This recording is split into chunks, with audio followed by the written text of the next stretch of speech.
Prosecution? Black prosecutor?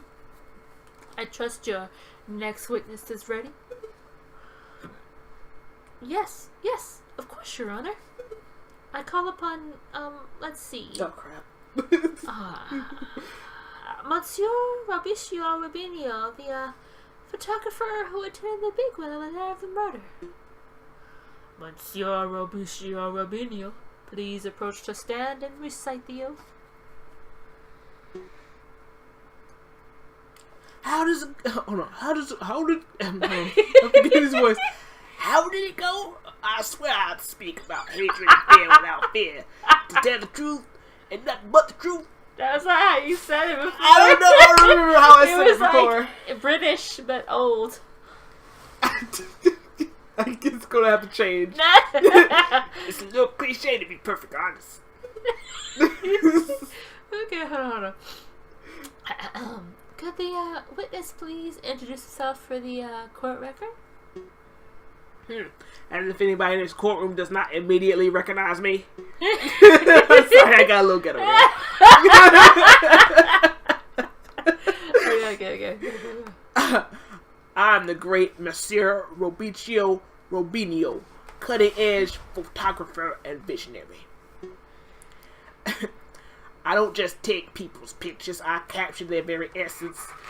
Je suis l'artiste tu es that. You have like no accent at all. Okay. You may have seen my works in hit magazine Le Branche or Okay. Cast Chote. I've seen you tweet your. I can send you tweets if you like. What on earth is a tweet? Bird-to-bird communication. Come on, Falcon. It's the 19th century. Get with the times already. Yes. Your works are very impressive, Monsieur Rubinio. But let's get down to business. Could you tell us your activities? Or on the night of the murder? Very well. I was hired by the Baron, to capture the evening's events. I arrived at 7:30. I pointed my camera and captured the beauty of the banquet in one fantastic photograph. Then I billed Baron and left. Like a true artist. And, with regards to the photograph itself, who did you photograph? I thought you might ask. I brought a copy so that you can all see for yourselves. Oh, God. Very good. Let's take a closer look.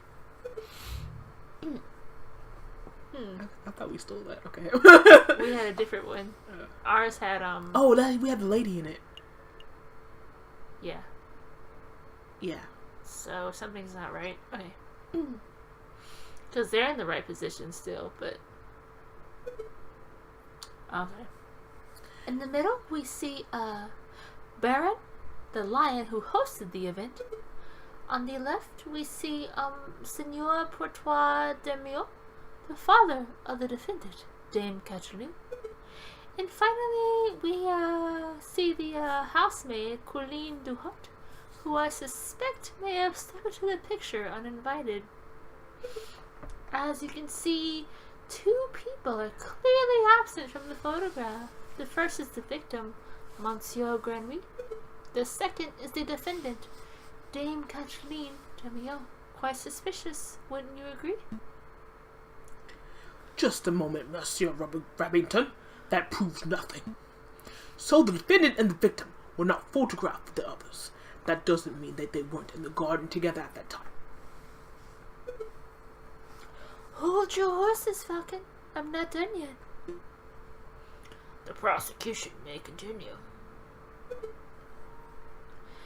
Behind the photograph subjects, we see a wall clock with the time set at 7:30.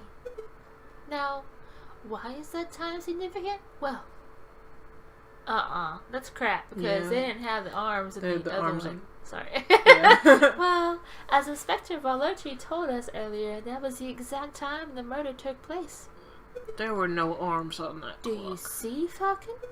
Every suspect has an alibi at the time of the murder, save for Dame Cataline herself. What a joke. Okay. I'm sorry. Hey, Falcon. That photograph doesn't seem right. It looks different to the one we borrowed from Robinio's studio. I see it too. Our photograph shows Colleen de Holt, Dame Cataline, and Senor Puritio. But Monsieur Robinio's photograph shows the Baron where Dame Cataline should be standing. If we assume that only one photograph was taken, then this demonstrates that one of the photographs must have been edited in some way. You should just slam that evidence down and be like, BAM! Inconsistency! This whole courtroom was out of order. Case closed. I can't do that. Well, I suppose you could be a little more delicate with your words. No, I mean, I can't do that because our evidence was illegally obtained. If I were to present it, Monsieur Rubino would ask how we acquired it, and the whole trial would derail. In a worst-case scenario, I could lose my legal license, and we would be arrested for theft. Oh, well, we don't want that. No, we don't. I should tread lightly. Your Honor, I would like to cross-examine the witness. Very well. The defense may proceed. It's a waste of time, if you ask me. Photographs are rock-solid evidence.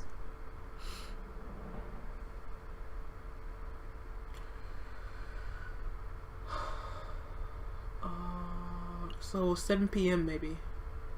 Because the clock didn't have a...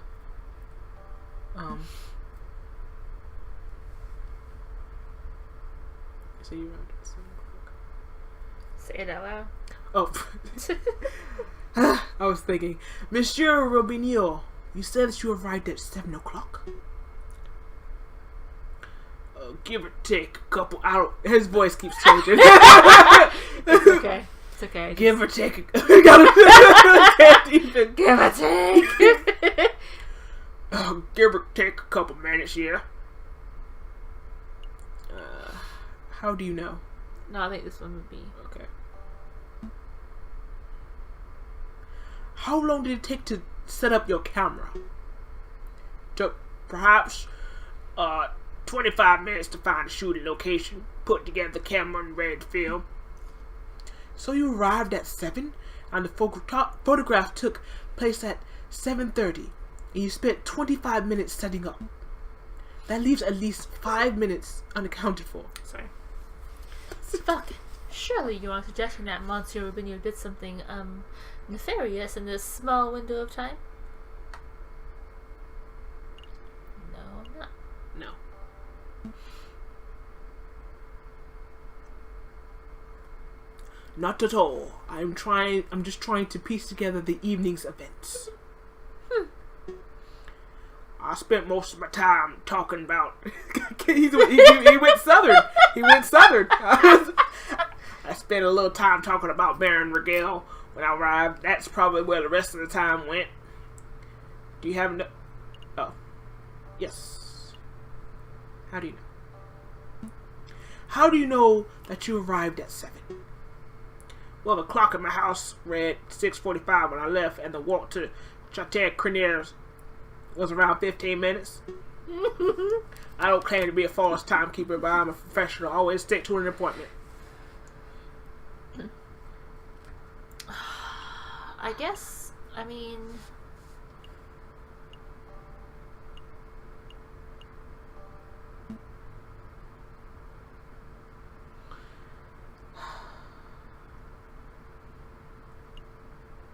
Maybe the camera? I don't know. No. I want to say build. Okay. Monsieur Robinio, I would like to ask about your billing process. Okay. Did you bill the Baron and then immediately leave the scene? That's right. I'm a busy artist, you understand. I have no time for dilly-dallying. So you didn't witness the murder or the aftermath firsthand? No, from what I understand, I left right before the housemaid went to investigate the garden. That's a little suspicious, is it not? Falcon, it is coincidental timing, maybe, but let's not throw out blind accusations. No, it's not. I think maybe all this talk of bills, it reminds me of a joke. A duck walks into a cabaret. No, Sparrowson, no raunchy jokes in the courtroom. Oh, right. Maybe later. I guess we have to have a photograph. Let's take a closer look at this photograph.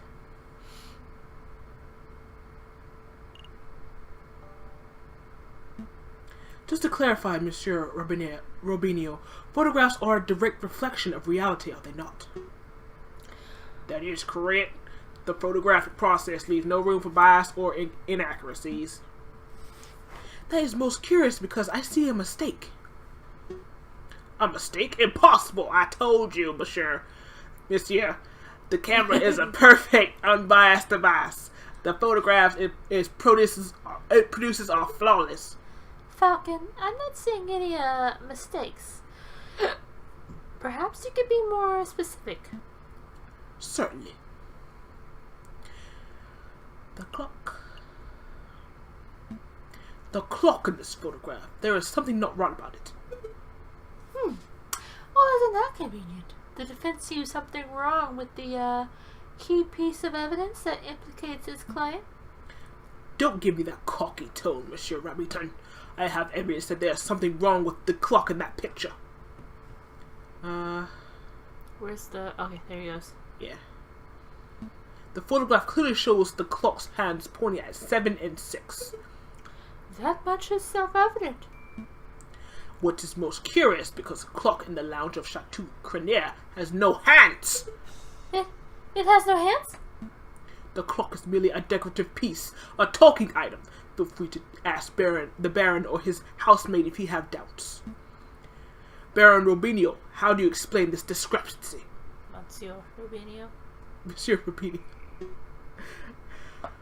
I don't know. There must have been some sort of mistake. My camera is flawless. There is no mistake, Monsieur. Oh, I'm sorry. This is okay. Yeah. Maybe there is an error in the printing process. An error precisely where the clock's hand should be? Please, Monsieur, don't patronize us. Allow me to offer a plausible explanation. You, Mr. Robinio, edited this photograph. Edited? I'm no expert, but a suspect that he used paint or ink to carefully put hands on the clock.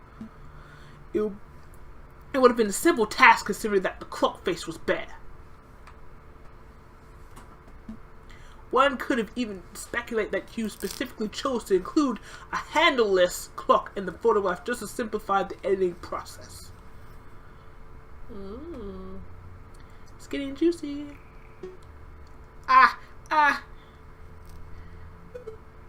Falcon, your reasoning is absurd. Why would the witness do such a thing? Is it not obvious? By showing the photograph to have taken place at precisely 7:30, it clears all the photograph's subjects of suspicion. In other words, Monsieur Robinio created a perfect alibi. Ooh. Of course, this raises further questions. Who is the witness protecting? And why was Monsieur Robinio coerced, bribed, threatened? Enough silence. Let's hear some answers, Monsieur Robinio. Fine, you got me. I'm guilty. I did it all. You did it? You're confessing to the murder of Monsieur Granouille? What? No. I have no idea who killed the frog. I'm just admitting that I'm guilty of producing fraudulent photographs. I was ordered to make changes to the printed photographs. And yes, that included adding hands to the clock. You were ordered? By whom? I dare not say. Monsieur Rubinu, I strongly advise you to answer the defense's question. You have pledged to speak without fear, after all.